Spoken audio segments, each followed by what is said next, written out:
ขึ้นแดงๆขออนุญาตทดสอบเสียงเจ้า ฮัลโหลฮัลโหล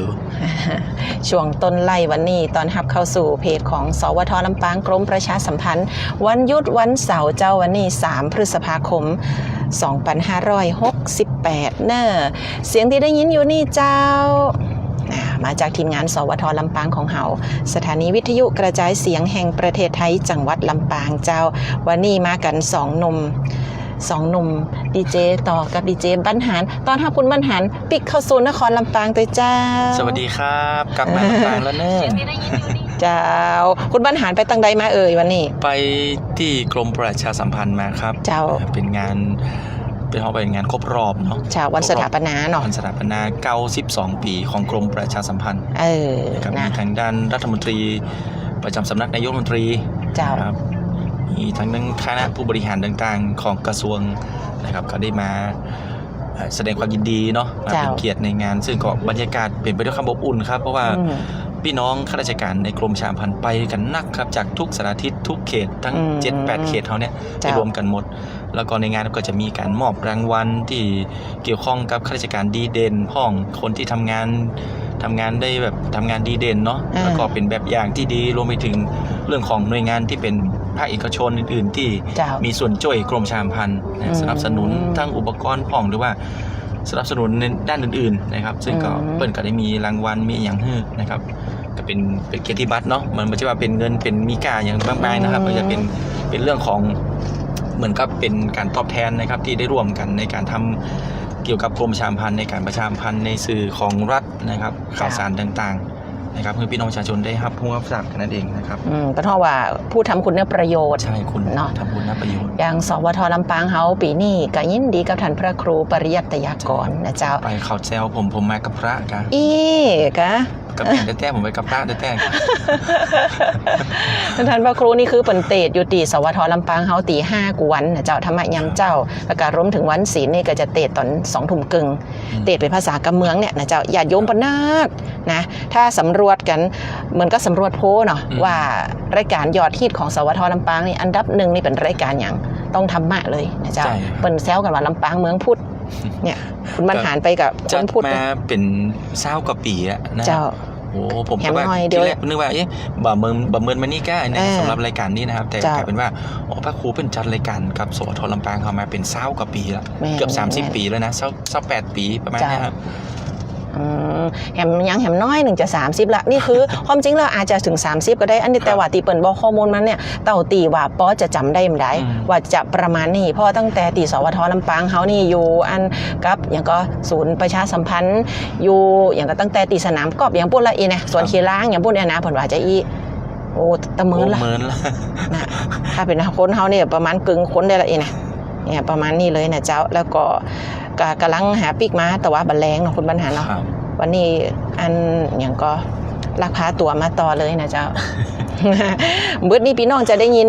บรรยากาศของกิจกรรมวันนี้ที่เขาจะได้ไปติดตามกันนี่นะผ่านรายการข่าวย้ำแรงนะคุณบรรหารเนาะครับเจ้าเอามาซ้ำกันสักกั๊บนึงแม่นปอเลี้ยงเมืองเถินเสียงสะท้านน้ำว่าบรรหารสุยะเจ้า ติดตามได้กูวันเสาร์วันติด4 โมงแรงรายการข่าวยามแรงนะเจ้าวันนี้ปิกมาแล้วแต่ว่าม้าเนี่ยเขาวันนี้ก็พิเศษเพราะว่าเขามีกิจกรรมช่วงเจ้าตีจะปามาติดตามกันอย่างที่บอกไปว่าเดี๋ยววันนี้เป็นมีการแข่งขันกีฬาเนาะกีฬาตีวานี่คือกีฬาอย่างเป็นกีฬาซูโม่เยาวชนนะครับแล้วก็เป็นประชาชนตัวมันจะแข่งหลายรุ่นเนาะก็ชิงแชมป์ประเทศไทยครั้งที่6ซึ่งก็ถือว่าเป็นการจัดการแข่งขันกีฬาระดับประเทศเลยเหมือนกันที่มาจัดที่ลำปางเขานะครับที่ลานโปรวิด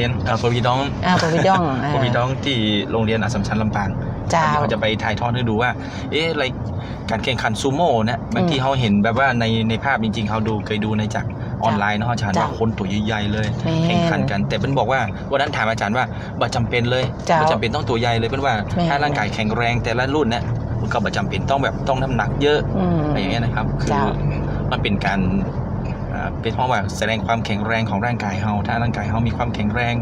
มีเทคนิคการต่อสู้ที่เป็นแบบฉบับของซูโม่เปิ้ลนี่นะครับแล้วก็จะเป็นกีฬาอย่างหนึ่งที่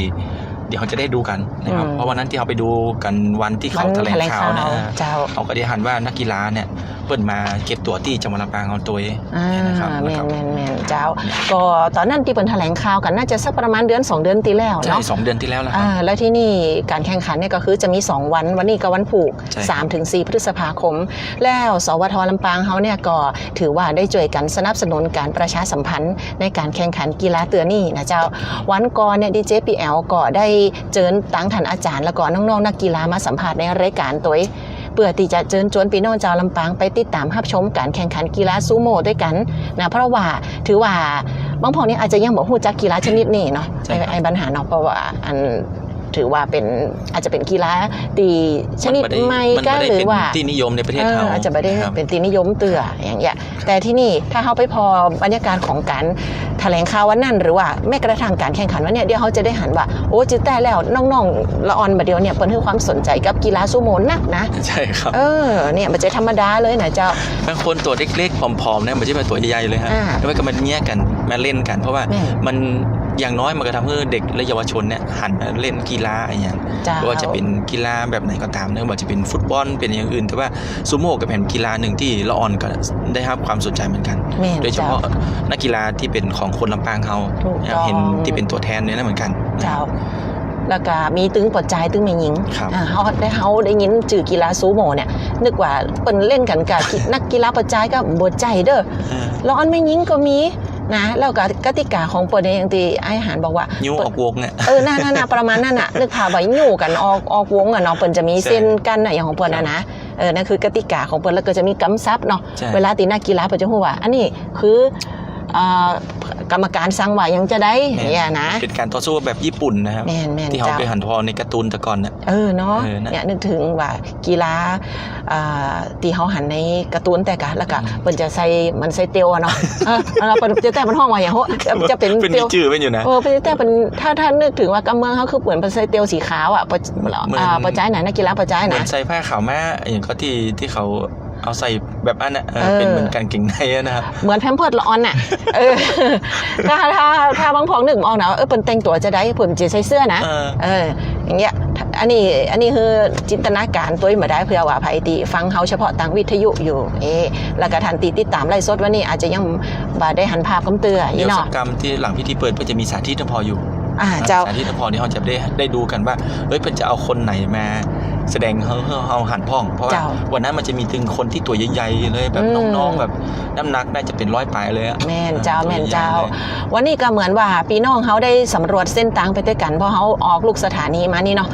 กาย5 แยกหอนาฬิกาแล้วมันเดี๋ยวนี้กายอันเทคนิคละกำลังไปตั้งแยกโค้งน้ำแข็งเดี๋ยวทำสักกั๊มเดี๋ยวก็จะถึงตีโรงเรียนอัสสัมชัญลำปางนะเจ้าซึ่งเป็นสนามของการแข่งขันวันนี้แล้วก็วันผูกตัวนะกีฬาซูโม่เนี่ยเป็นมี3 ประเภทถึงเยาวชนและกับประชาชนนะเจ้าทรายนี่คือเดียวทรายผ่านตลอดเฉพาะรถตั้งขวาเลยของตัวอยู่นะเจ้าคือลำปางเขาเนี่ยแต่คืนเนี่ยมีฝนมีลมแต่มันบัดนักนะเจ้านี่ก็เลยสีทาบดหน่อยแต่ตั้งเพนี่กระแดดบาจัดแดดบาแหงมอกให้หมอกดีก็ดีนะน้องๆนักกีฬาจะแข่งกันได้แบบไม่ต้องห้อนนักนะเพราะมันเป็นร้านโล่งๆเนาะที่อาจารย์บอกว่าวันนั้นคือเปิ้นได้ติดพัดลมฮือใหม่เห็นไหมเจ้าดีขนาดแล้วถือว่าตั้งจังหวัดลำปางเขานี่วันนั้นตีแถลงข่าวเนี่ยท่านปลัดจังหวัดท่านประกรณ์กนวลีไป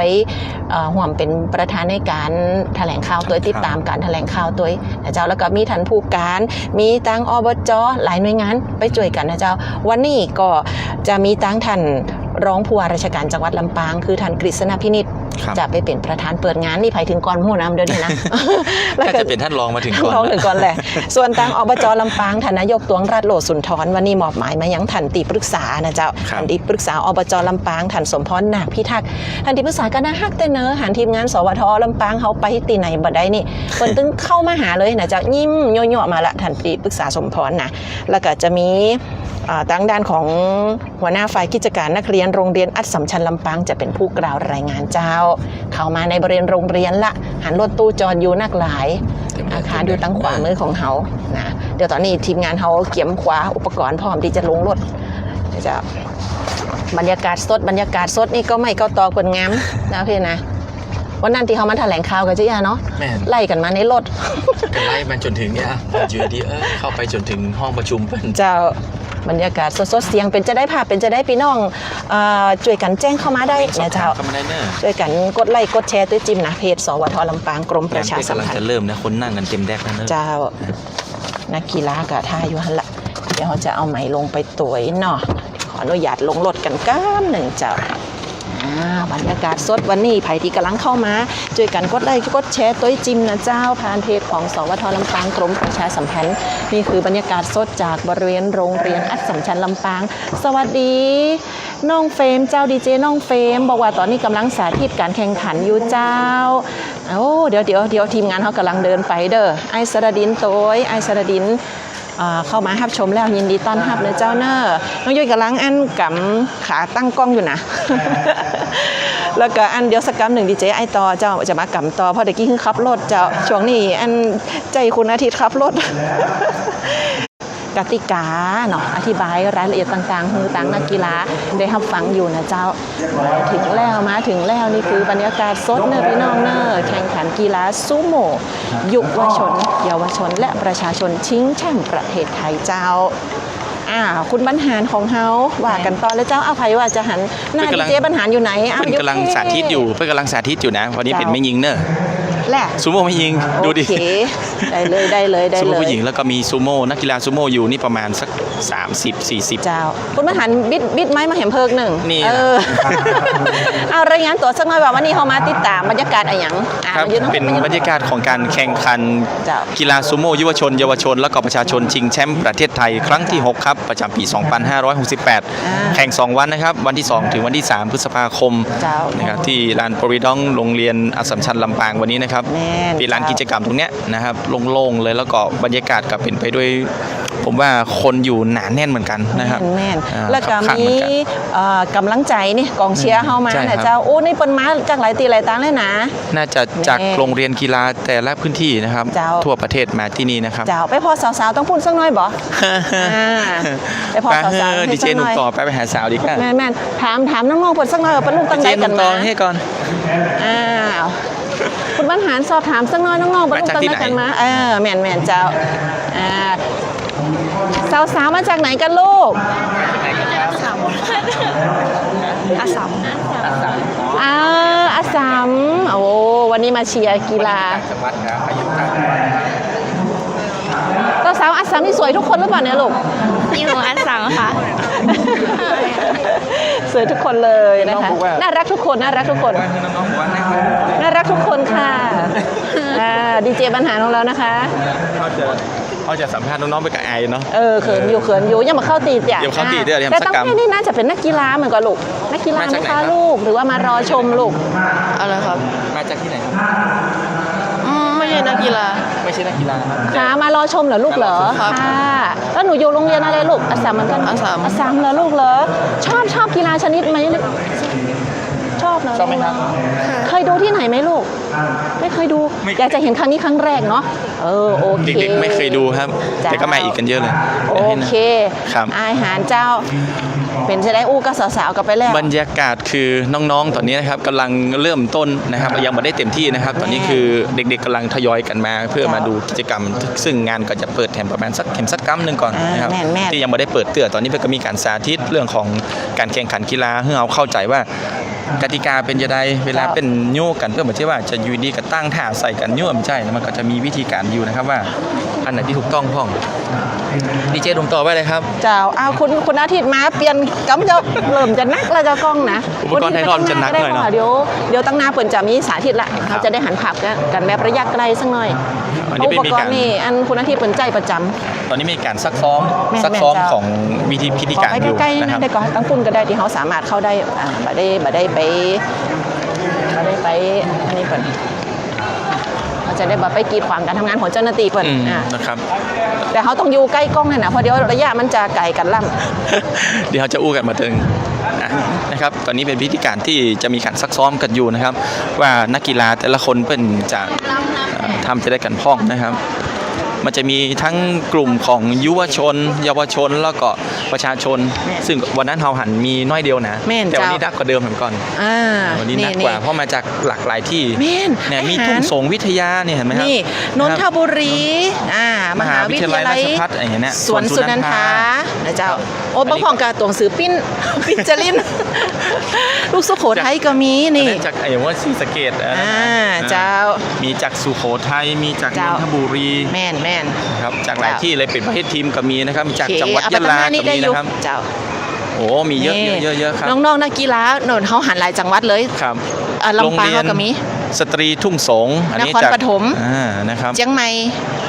ยโสธรก็มี นครศรีธรรมราชเนาะ นี่คือเป็น สุด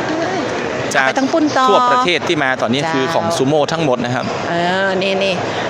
อาหารอุด หน้าร ตาคุ้น ธา เค นี ยนะ ก็ ฮะ มี คุ้นเคยคนแรกนี่ เออ หน้า แม่ ตาน แม่น คุ้น แม่น ๆมาก พัทลุง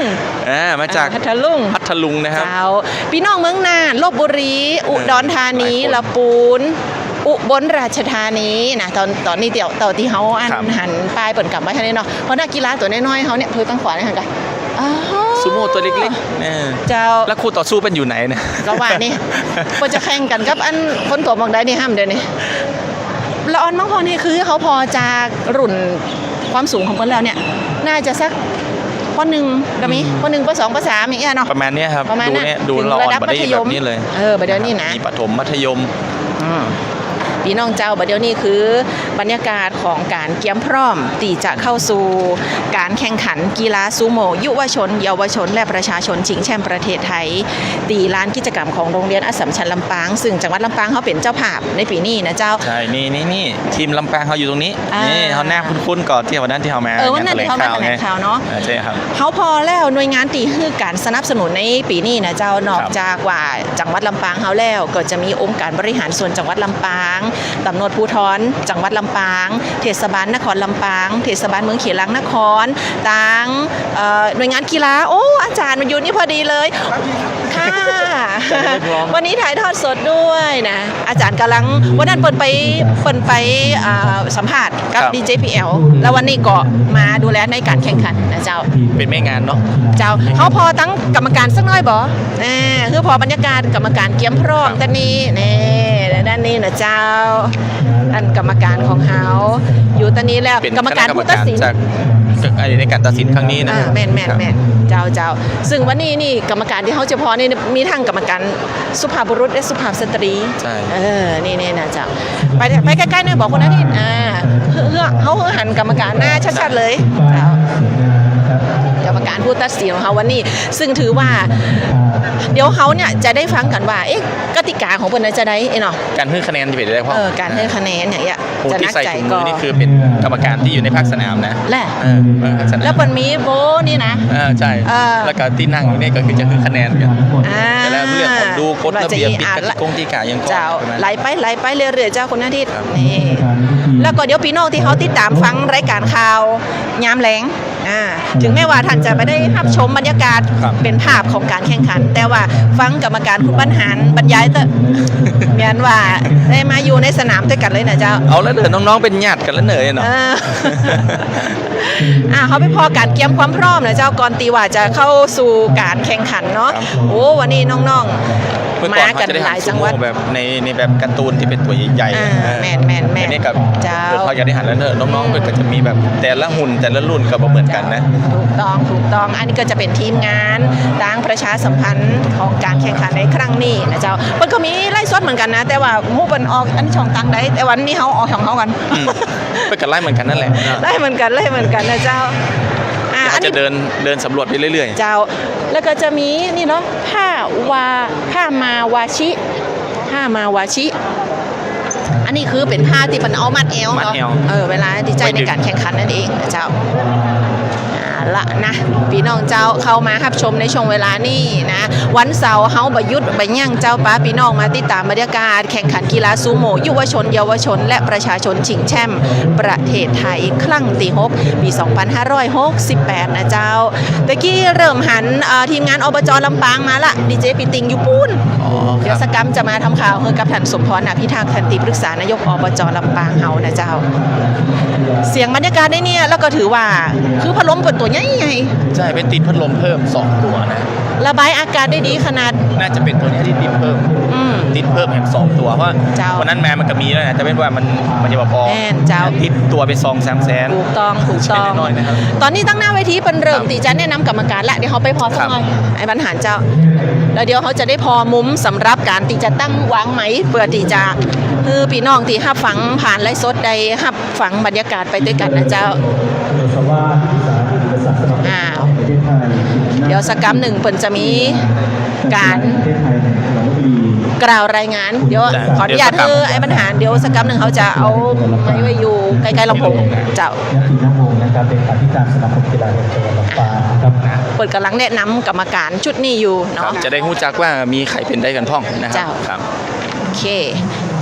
บรรยากาศสดเจ้าจากบริเวณสนามของโรงเรียนอัดสัมชัญลำปางคือพ่อแม่พี่น้องตีติดตามฮับชมฮับฟังนะเจ้าฮับฟังผ่านทาง FM 97 เมกะเฮิรตซ์สวทลำปาง และฮับชมผ่านทางเพจของสวทลำปางกรมประชาสัมพันธ์เจ้า เดี๋ยวแหมสักกัมหนึ่งจะเข้าสู่ ท่านประธานมาถึงก็จะเรียนเชิญทุกท่านได้ยืนขึ้นนะครับ เข้าสู่พิธีเปิดการแข่งขันนะเจ้าซึ่งได้รับเกียรติจากทางด้านของท่านกฤษณพินิจท่านรองผู้ว่าราชการจังหวัดลำปางเดินทางมาเป็นประธานเปิดการแข่งขัน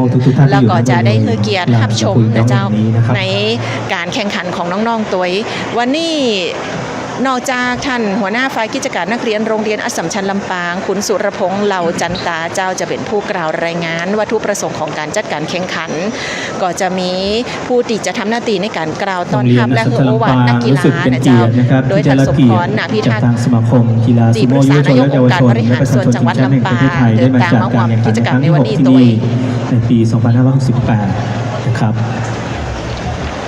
คณะพลดานำโดยท่านผู้ในวยการพลดาดรวิทยาเทพกองนะครับพลดาประจักษ์นันท์ ฮะดีป่ะสวัสดีครับ ช่วงเวลานี้เจ้าใกล้ตีจะเข้าสู่พิธีเปิดงานละนะเจ้าสำหรับการแข่งขั แล้ว น ก็วันนี้ต้องขอบคุณเจ้าหน้าที่พยาบาลจากศูนย์บริการนะครับสาธารณสุขเทศบาลเมืองเขลางนะครับที่มาได้อำนวยความสะดวกในเรื่องของการปฐมพยาบาลเบื้องต้นของการแข่งขันกีฬาซูโม่เยาวชนเยาวชนและประชาชนชิงแชมป์ประเทศไทยนะครับ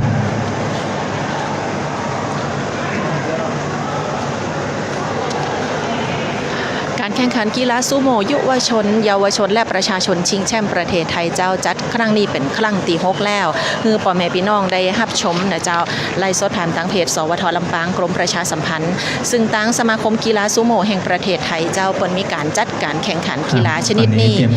โดยทำการแข่งขันระหว่างวันที่3ถึง4พฤษภาคมนะเจ้า ปัทมาเสวีออกมาแล้วนะครับ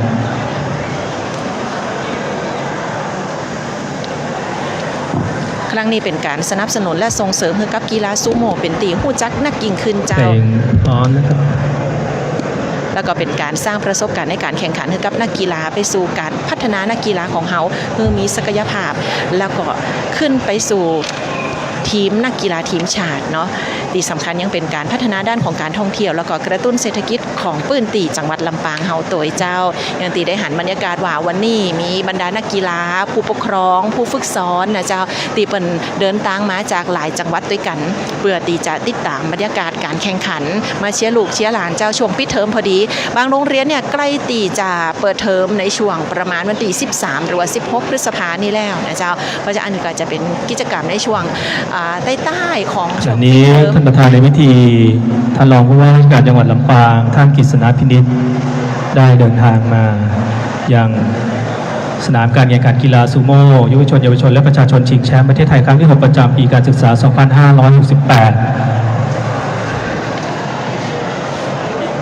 นักกีฬาทั้งหมดลง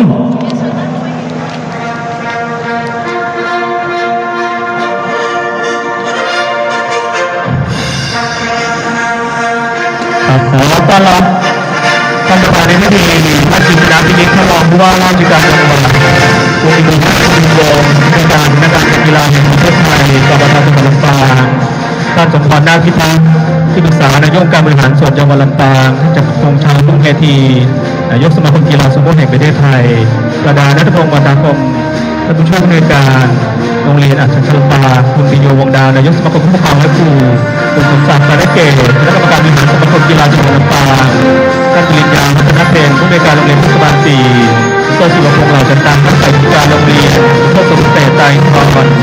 ณะฝ่ายราชการคุณทวีไพศาลยกิจประธานชมรมกีฬายูโดจังหวัดลำปางคุณดวงชัยชัยพุทธประธานชมรมกีฬาซูโม่จังหวัดลำปางมิสเตอร์ซูมิโอะคุณโอซาวะที่ปรึกษากิตติศักดิ์สมาคมซูโม่แห่งประเทศไทยในลำดับนี้จะขอนำทุกท่านเข้าสู่พิธีเปิดการแข่งขันกีฬาซูโม่ยุวชนเยาวชนและประชาชนชิงแชมป์ประเทศไทยครั้งที่ 6 ประจำปี 2568 ลำดับนี้ขอกราบเรียนเชิญท่านประธานในพิธีนะครับท่านกฤษณะพินิจท่านรองผู้ว่าราชการจังหวัดรับคำกล่าวรายงานขอกราบเรียนเชิญครับค่ะและเรียนเชิญค่ะมาสเตอร์สุรพงษ์เหล่าจันตาหัวหน้าฝ่ายกิจการนักเรียนของโรงเรียนอัสสัมชัญลำปางได้กล่าวรายงานถึงวัตถุประสงค์ของการจัดงานต่อท่านประธานในพิธีค่ะขอเรียนเชิญค่ะเรียนท่านรองผู้ว่าราชการจังหวัดลำปางกระผมนายสุรพงษ์เหล่าจันตาหัวหน้าฝ่ายกิจการนักเรียนโรงเรียนอัสสัมชัญลำปางรู้สึกยินดีและเป็นเกียรติอย่างสูงที่ท่านได้ให้เกียรติมาเป็นประธานในพิธีเปิดการแข่งขันกีฬาซูโม่ยุวชนเยาวชนและประชาชนชิงแชมป์ประเทศไทยครั้งที่ 6 ประจำปี 2568 ในวันนี้การแข่งขันในครั้งนี้จัดขึ้นโดยความร่วมมือระหว่างสมาคมกีฬาซูโม่แห่งประเทศไทยตำรวจภูธรจังหวัดลำปางและชมรมกีฬาซูโม่จังหวัดลำปางโดยมีวัตถุประสงค์ดังนี้ 1. เพื่อพัฒนากีฬาซูโม่ในประเทศไทยให้ก้าวหน้าตามมาตรฐานสากล 2. เพื่อสร้างโอกาสให้เยาวชนและประชาชนได้แสดงศักยภาพและพัฒนาทักษะกีฬาซูโม่ 3. เพื่อคัดเลือกนักกีฬาทีมชาติไทยสู่การแข่งขันชิงแชมป์โลกที่จะจัดขึ้นณประเทศไทยวันที่ 13 ถึง 14 กันยายน 2568 4. เพื่อส่งเสริมการท่องเที่ยวเชิงกีฬาและกระตุ้นเศรษฐกิจของจังหวัดลำปาง 5. เพื่อเป็นเวทีแลกเปลี่ยนความรู้และประสบการณ์ระหว่างนักกีฬาผู้ฝึกสอนและผู้ตัดสิน 6. เพื่อสนับสนุนนโยบายรัฐบาลในการใช้กีฬาเป็นเครื่องมือในการพัฒนาเยาวชนและสร้างความสามัคคี ปัจจุบันมีนักกีฬาเข้าร่วมการแข่งขันทั้งสิ้น 180 คนจากทั่วประเทศแบ่งเป็นประเภทยุวชนเยาวชนและประชาชนบัดนี้ได้เวลาอันเป็นมงคลแล้วกระผมขอเรียนเชิญท่านรองผู้ว่าราชการจังหวัดลำปางกล่าวเปิดการแข่งขันกีฬาซูโม่ยุวชนเยาวชนและประชาชนชิงแชมป์ประเทศไทยครั้งที่ 6 ปี 2568 เป็นลำดับต่อไปขอกราบเรียนเชิญครับ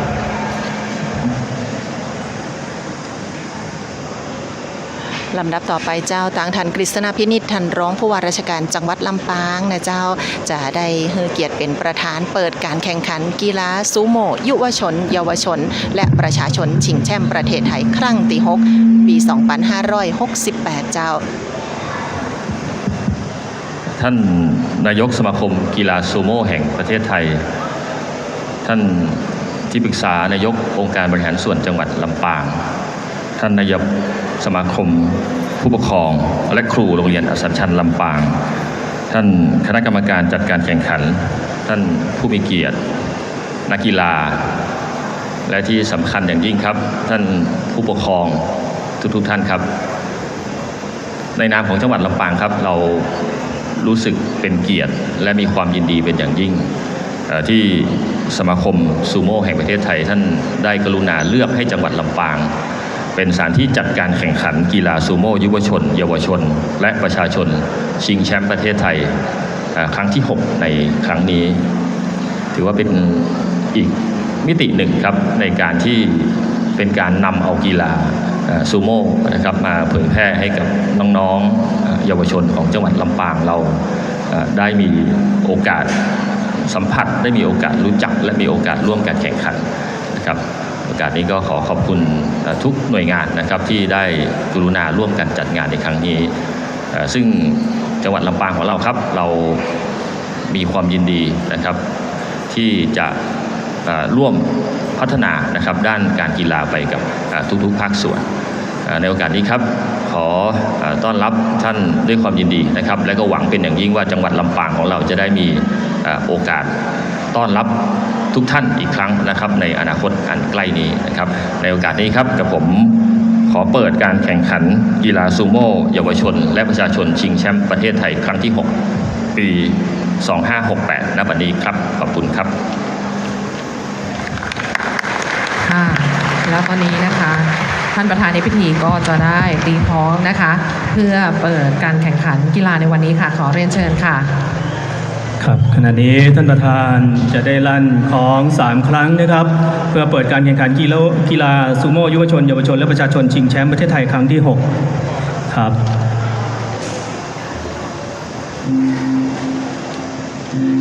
เสียงคล้องตีลั่นขึ้นนั่น ข เจ้า อเสียงปรบมือดังๆนะครับให้กับการแข่งขันนะครับในพิธีเปิดกีฬาซูโม่เยาวชนและประชาชนชิงแชมป์ประเทศไทยครั้งที่ 6 ประจำปี 2568 ในวันเสาร์ที่ 3 พฤษภาคม 2568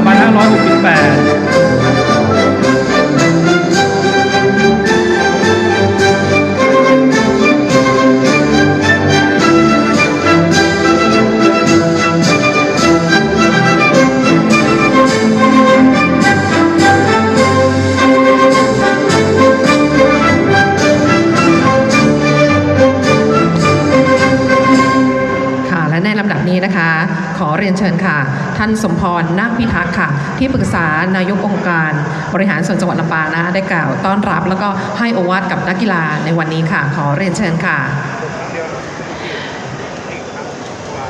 ช่วงเวลานี้เขาจะได้ฟังเสียงของท่านตีปรึกษานายกองค์การบริหารส่วนจังหวัดลำปางเจ้าซึ่งน่าฮักตลอดเลยท่านสมพรนาคพิทักษ์นะเจ้าวันนี้ก็ได้พบปะกับทีมงานสวท.ลำปางเฮาเป็นตีเรียบร้อยเจ้าก่อนที่เขาจะเข้าสู่พิธีเปิดงานแข่งขันกีฬาซูโม่ในวันนี้นะเดี๋ยวแหมสักกั๊มหนึ่งนะเจ้าจะได้ฟังเสียงของท่านออกอากาศเนาะผ่านทางสวท.ลำปาง FM 97 MHz ของเฮาและรวมไปถึงทางเพจของสวท.ลำปางกรมประชาสัมพันธ์เจ้าบรรยากาศสดณวันนี้จากโรงเรียนอัสสัมชัญลำปางเจ้าเรียนท่านกฤษณพินิจรองผู้ว่าราชการจังหวัดลำปางนะครับท่านนายกสมาคมกีฬาซูโม่แห่งประเทศไทยท่านผู้ในวยการการกีฬาแห่งประเทศไทยจังหวัดลำปางท่านคณะผู้บริหารสมาคมกีฬาแห่งจังหวัดลำปางนะครับท่านคณะกรรมการดำเนินการจัดการแข่งขันท่านผู้ปกครองและลูกๆนักกีฬาที่รักและเคารพทุกคนนะครับในนามของนายกตวงรัตน์โลสุนทรนายกองค์การบริหารส่วนจังหวัดลำปางต้องขอต้อนรับลูกๆนักกีฬาทุกคนที่ได้เข้ามาร่วมทำการแข่งขันใน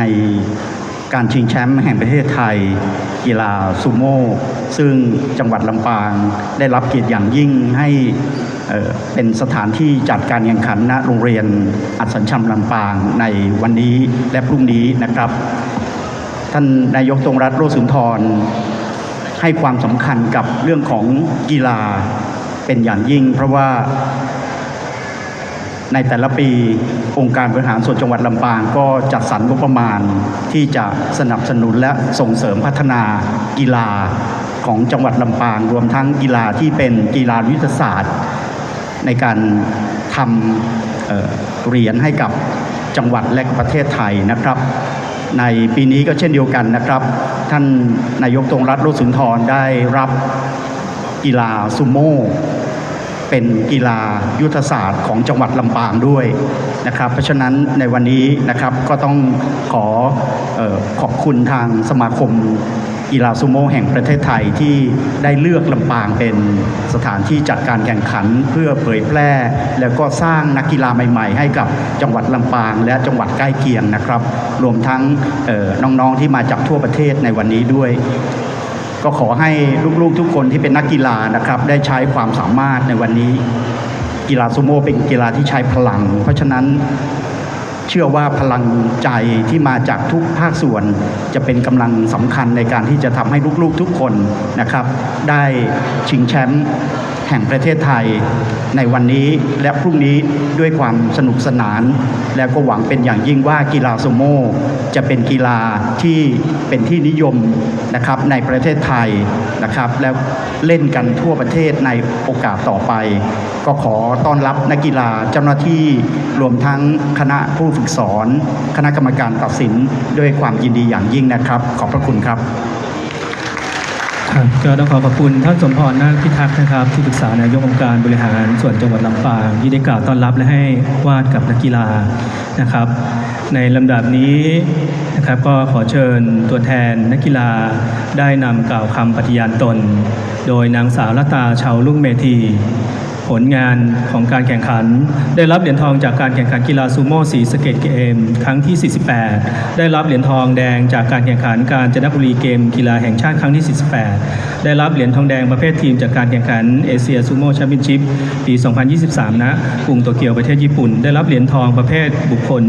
จากการแข่งขันกีฬาซูโม่ชิงแชมป์ประเทศไทยครั้งที่ 5และได้รับเหรียญทองประเภททีมจากการแข่งขันชิงแชมป์ประเทศไทยครั้งที่ 5ข้าพเจ้านักกีฬาซูโม่สมัครเล่นขอสัญญาว่าจะแข่งขันด้วยน้ำใจนักกีฬารู้แพ้รู้ชนะรู้อภัยอย่างแท้จริง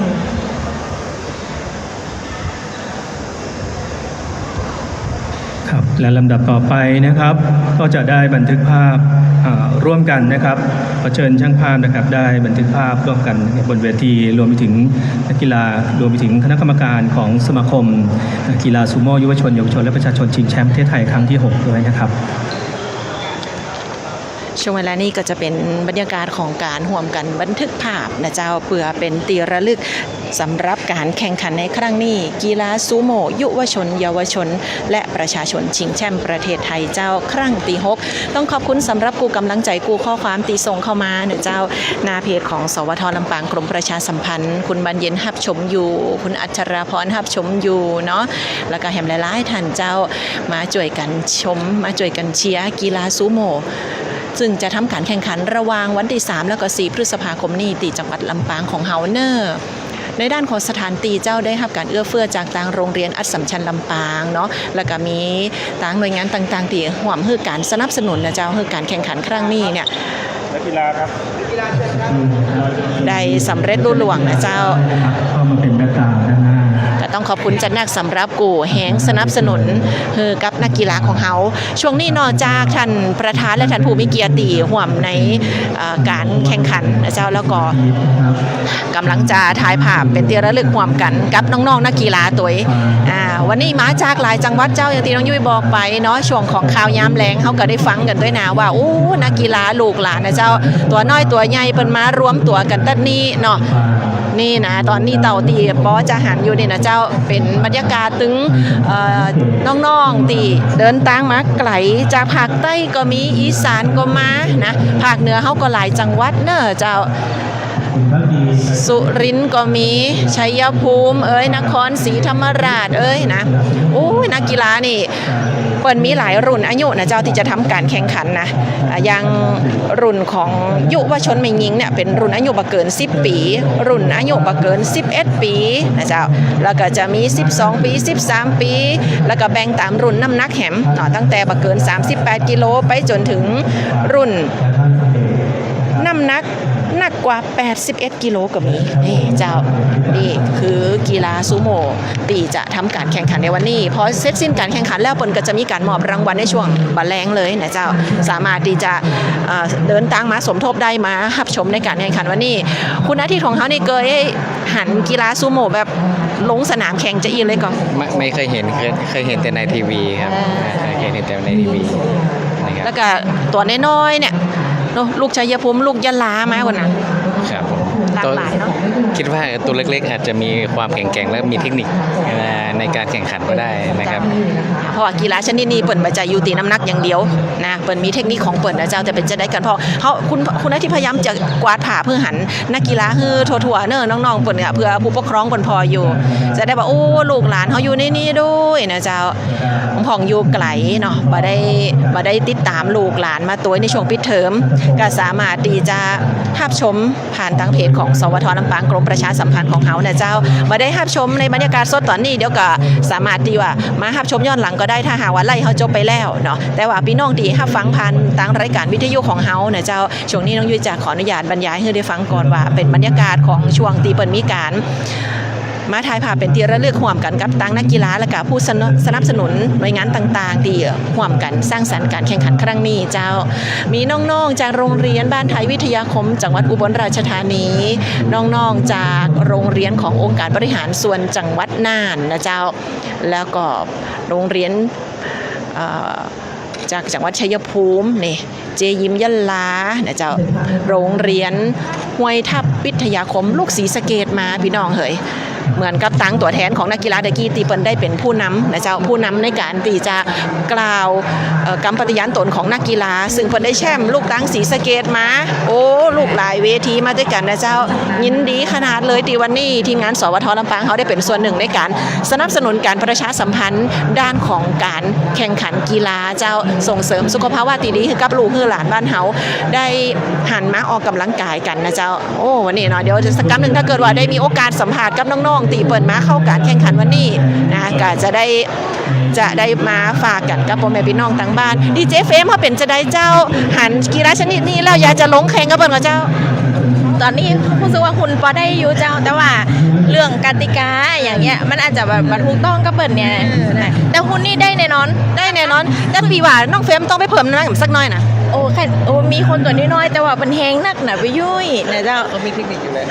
แต่ต้องมีเทคนิคเดี๋ยวต้องไปเห็นผู้ผมกรรมเดี๋ยวแถมสักหน่อยอาจจะเป็นผู้ที่มาลงการแข่งขันข้างนี้ก็ได้เจ้าเนี่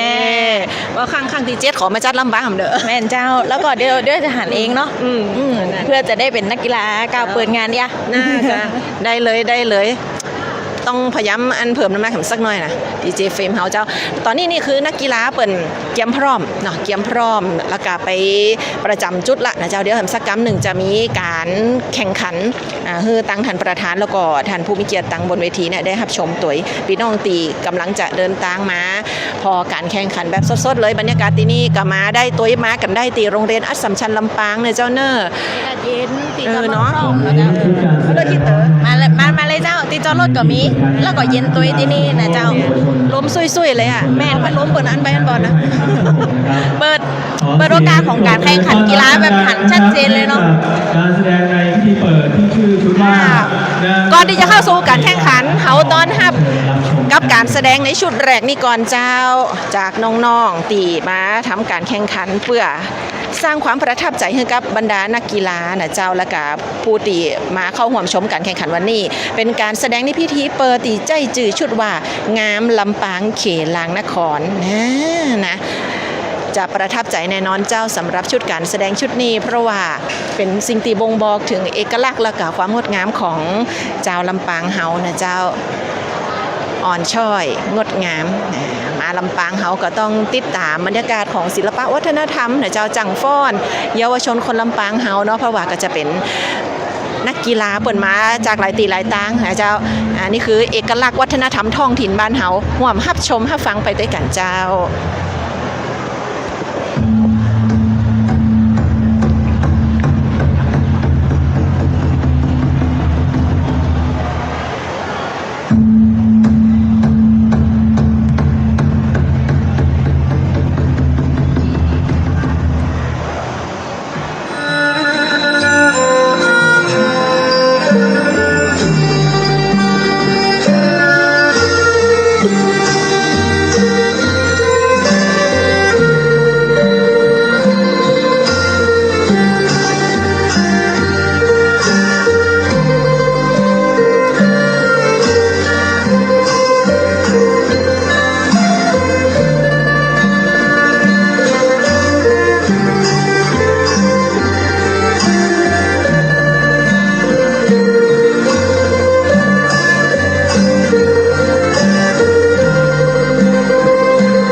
ขอเสียงปรบมือดังๆให้กับนะครับนางงามของเราด้วยนะครับงามลำปางเขลางนครนะครับกับการแสดงในพิธีเปิดการแข่งขันกีฬาซูโม่ยุวชนเยาวชนและประชาชนชิงแชมป์ประเทศไทยครั้งที่ 6 ประจำปี 2568 ตามลำดับนะครับในลำดับนี้ขอกราบเรียนเชิญนะครับประดาณัฐพงศ์วรรณาพงศ์ผู้ช่วยผู้อำนวยการที่ปรึกษาฝ่ายปฐมวัยนะครับได้ให้เกียรติมอบของที่ระลึกนะครับให้กับท่านกฤษณะพินิจท่านรองผู้ว่าราชการจังหวัดขอกราบเรียนเชิญท่านรองผู้อำนวยการครับครับขอเสียงปรบมือดังๆเพื่อเป็นการขอบคุณนะครับท่านรองผู้ว่าราชการจังหวัดด้วยนะครับท่านกฤษณะพินิจนะครับที่ท่านได้ให้เกียรติมาเป็นประธานในพิธีเปิดการแข่งขันกีฬาซูโม่ยุวชนเยาวชนและประชาชนชิงแชมป์ประเทศไทยครับและลำดับต่อไปขอกราบเรียนเชิญคุณพิญโยวงดาวนะครับนายกสมาคมผู้ปกครองและครูโรงเรียนอัสสัมชัญลำปางมอบของที่ระลึกให้กับท่านสมพรนาคพิทักษ์ที่ปรึกษานายกองค์การบริหารส่วนจังหวัดลำปางขอกราบเรียนเชิญครับ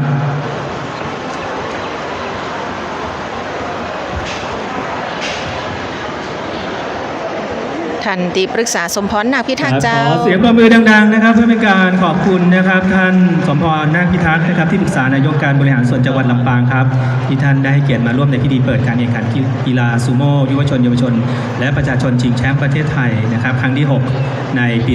2568 ในวันนี้ครับค่ะเดี๋ยวตอนนี้นะคะ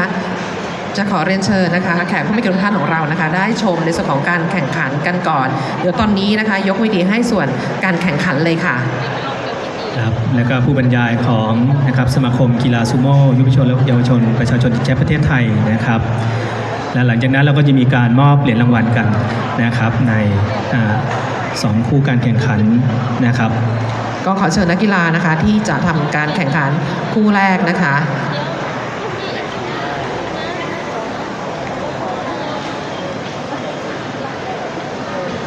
วันนี้ก็จะมีน้องๆนะคะในส่วนของนักเรียนของโรงเรียนอัสสัมชัญลำปางและรวมถึงท่านผู้ปกครองนะคะก็มาชมนะคะการแข่งขันซูโม่นะคะยุวชนเยาวชนแล้วก็ประชาชนชิงแชมป์ประเทศไทยในครั้งนี้นะคะครับก็ต้องขอบคุณทุกภาคส่วนเลยนะครับที่งานในวันนี้จะสำเร็จลุล่วงไม่ได้ถ้าไม่ได้รับความร่วมมือจากทุกท่านแล้วก็ขอบคุณนะครับศูนย์บริการสาธารณสุขเทศบาลเมืองเขลางนครนะครับแล้วก็เจ้าหน้าที่นะครับกู้ภัยสว่างลำปางนะครับที่อำนวยความสะดวกในวันนี้นะครับค่ะแล้วก็จะมีนะคะพิธีกรในส่วนของภาคสนามก็จะเป็นเยาวชนนะคะของลำปางของเรานะคะก็จะมาร่วมในส่วนของการ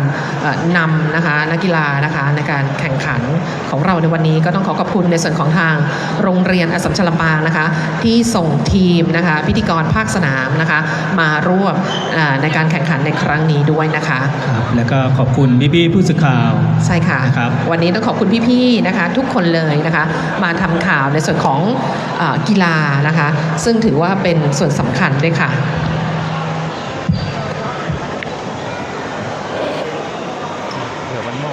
เอาละเจ้าช่วงนี้ต่างน้องๆตีได้ทำการแสดงไปตะกี้นะเจ้าจะมาถ่ายภาพเป็นที่ระลึกกับต่างสมาคมกีฬาซูโม่นะแล้วก็ต่างกรรมการนะเจ้าผู้ฝึกสอนนี่นะเป็นที่ระลึกสำหรับการแข่งขันในวันนี้สักน้อยนะเป็นจะได้เจ้าจังฟ้อนเฮางามพี่ลีกับเจ้าดีเจเฟมงามเจ้าแต่ว่ากะกี้ก็ฟ้อนกันอยู่นะแต่ว่าแต่งตัวบะตันบ่ได้แต่ว่ามีใจฮักเรียนในการฟ้อนว่าจะไปเปิดกระเปิ้นอยู่เจ้าดีเจเฟมต้องลูกมายีผมแต่ตีซีนะแม่นเจ้าก็เลยว่ามันเป็นอย่างบ่ฟ้อนเตี่ยบ่ตาเตี่ยนะขี้คันยีผมยังไม่ท้าเถื่อยังไม่ท้าแล้วแถมคนนึงที่ไปเคยหันเต้ๆเลยเนี่ยก็ดีเจเนมเจ้าอันนี้เป็นจะมาเปิดหน้าหน่อยเจ้าแต่ว่าผลงานเปิดก็ดีนะเจ้านะสุดยอดเลยเอาไป3ขั้นกึ่งเจ้าจะได้แล้วจนนะเจ้าไข่ตีกำลังภาพตีตามภาพชมไล่สดอยู่ก็มาพอกันได้นอกกีฬาซูโม่นะเจ้าเปิดก็มาหลากหลายพื้นที่เลยติกี้แกหันตั้งชลบุรีตั้งนนทบุรีอีกก็มาตีลำปางของเฮานะเจ้าก็มาร่วมเชียร์กำลังใจให้กับนักกีฬาของจังหวัดลำปางตัวเนาะก็ได้มาเข้าร่วมการแข่งขันในครั้งนี้ตัวเจ้าว่าเดี๋ยวนี้ยังพอมีตีหนังว่างอยู่ให้พี่น้องได้มารับชมก็ติดขอบสนามเลยแข่งขันกีฬาซูโม่ถึงยุวชนเยาวชนและประชาชนชิงแชมป์ประเทศไทยเจ้า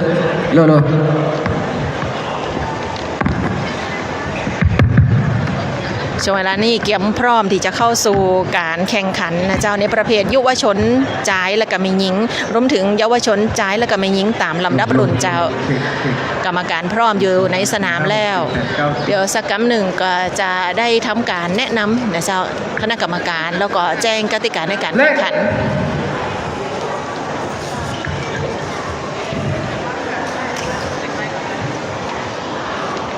กรรมการประจำจุดแล้วนะเจ้าวันนี้ต้องขอบคุณไปยังสมาคมกู้ภัยสว่างตัวนะเจ้าตีมาคือการดูแลเนาะน้องๆตีทำการแข่งขันในวันนี้นะเจ้าเพื่อได้เจ็บได้ไหมอย่างใดมีอุบัติเหตุเกิดขึ้นอย่างนี้เนาะกู้ภัยสว่างนครลำปางเจ้าไปกันต่อเจ้ากับการแข่งขันในวันนี้ตีจะเริ่มให้พ่อแม่พี่น้องได้รับชมผ่านทางเพจของสวท.ลำปางกรมประชาสัมพันธ์เจ้าเฮาก็จะติดตามบรรยากาศกันไปจนกระทั่งสักประมาณน่าจะสักประมาณเกินตอนเนาะคุณอัชราพรบอกว่ายินดียิงแล้วแค่แก้วมาเยือนนี่กรรมการทดสอบเสียงเจ้าเปื่อฮือได้ยินกันทั่วสนามนะซึ่งตอนนี้นี่ถือว่าเป็นบรรยากาศตีกูคนกำลังรอติดตามภาพชมกันอยู่นะเจ้าผู้ปกครองมาพร้อมกับแปลงเผ้าแปลงผมนะเกี้ยมพร้อมให้นักกีฬาลูกหลานนะรวมไปถึงทางด้านของคุณครูนะเจ้าแต่ละโรงเรียนที่เปิดมีการเข้ามาฮือกำลังใจเนาะมาส่งนักเรียนนะเจ้าเป็นการแข่งขันกีฬาซูโม่ในการแข่งขันกีฬาซูโม่ยุวชนเยาวชนและประชาชนชิงแชมป์ประเทศไทยครั้งที่ 6ประเภทยุวชนหญิงอายุไม่เกิน10 ปีรุ่นไม่จำกัดน้ำหนักฝ่ายแดงฮิกาชิเด็กหญิงอุรัสยาวรรณศรีสังกัดโรงเรียนอัสสัมชัญลำปางฝ่ายขาวนิชิเด็กหญิงธนพรใจเอื้อยสังกัดลพบุรี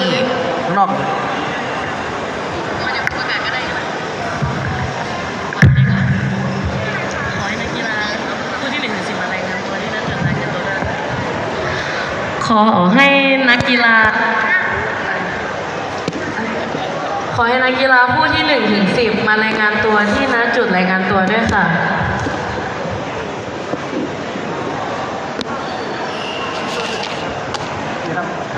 แสดงความบริสุทธิ์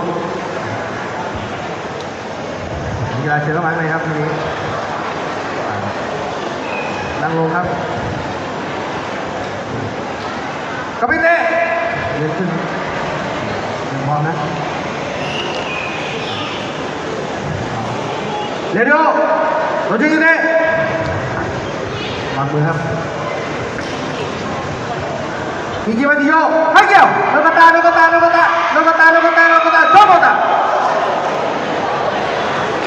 ่คือกูแรกเจ้าที่กำลังทำการแข่งขันที่เราได้รับชมนะโดยมีผู้แพ้ออกชนะนั่งลงครับกองเชียร์นะเจ้าโอ้ส่งเสียงปรบมือนั่งลงโอเคครับกำลังใจเจ้ากรรมการก็จะบอกกติกาผลการแข่งขันฝ่ายขาวนิชิเด็กหญิงธนพรใจเอื้อยจากสังกัดลพบุรีเป็นฝ่ายชนะจะหันได้ว่าการแข่งขันนั่นกำเดียวต่ออันเจ้าเนาะกำเดียวต่ออันแต่ละกูนี่นะคู่ที่3ฝ่ายแดงฮิกาชิเด็กหญิงนัทธานิชาจิตอุดมศักดิ์สังกัดพยาลายิมพบกับฝ่ายขาวนิชิเด็กหญิงธนพรใจเอื้อยจากสังกัดลพบุรีมาแล้วเจ้าลพบุรีก็มาเนาะนามสกุลอันคนแรกกับคนที่2นี่นามสกุลเดียวกันเลยนะคุณบรรหารนะคนแรกกับคนที่2เนี่ยตอนนี้คือคนเดิมนั่นแหละชนะเลยก็มาเห็นคนก็จะเป็นเข้ามาแข่งเรื่อยๆจนจะห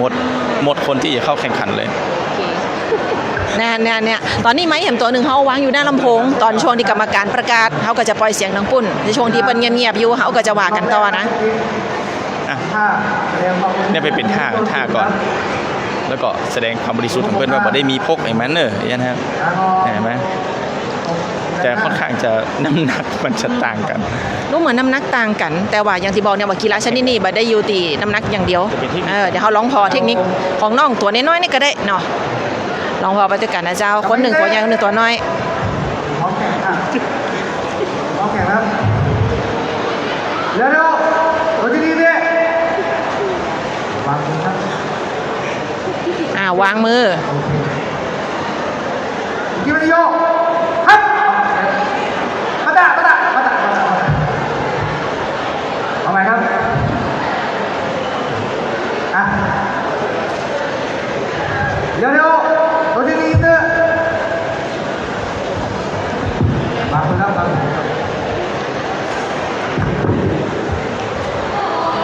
ยิงไปโย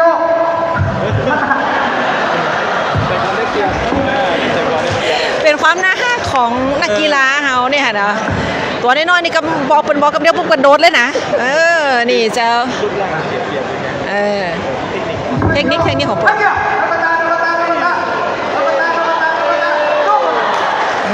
อุ้มกันได้เลยนะ เจ้าดีเจเฟมสอบใจดิ๊กๆเดียวเนี่ยนะอ้าวนี่คือกูตีสองเขาเนาะที่2ครับคนการตัดสินก่อนแพ้ออกแล้วชนะยังอยู่น้องนักกีฬาตัวน้อยๆนี่แป้ ผลการแข่งขันฝ่ายขาวนิชิเด็กหญิงธนพรใจเอ่ยจากสังกัดลพบุรีเป็นฝ่ายชนะลพบุรีเปิดมาแฮงดูนี่หน่อยหาเนาะเปิดมาด้วยกันเปิดมาด้วยกันแหละเยาวชน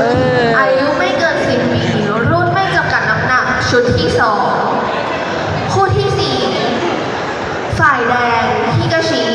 เด็กหญิงสาธิยาภูสดสังกัดโรงเรียนอัสสัมชัญลำปางฝ่ายขาวนิชิเด็กหญิงพาพิมลสายเมืองสังกัดลพบุรี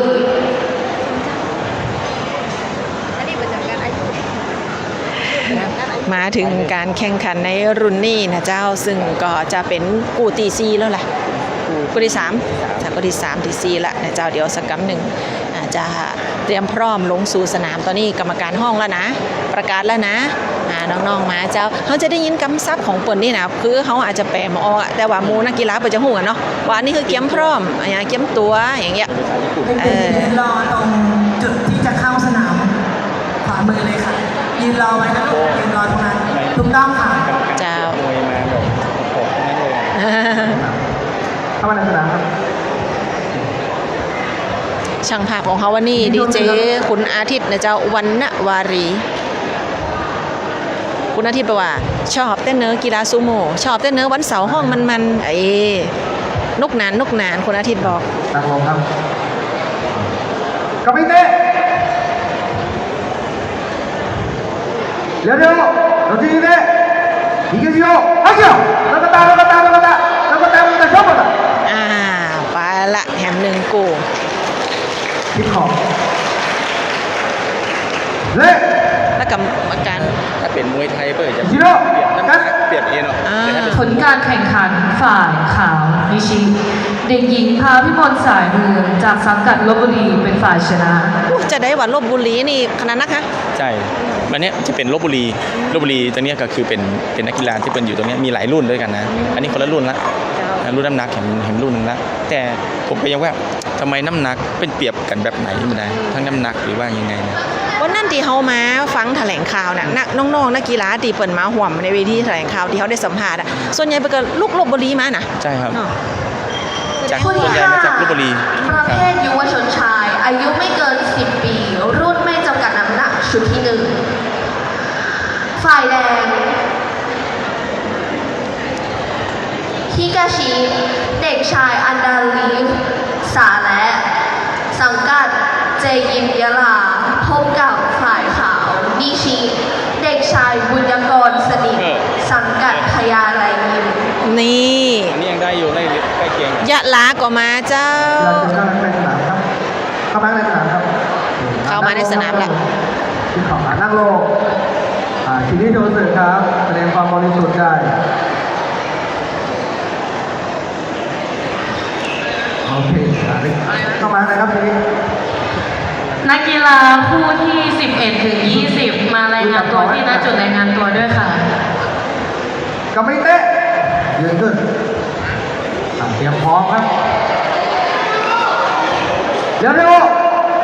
โดนจีดีด้วย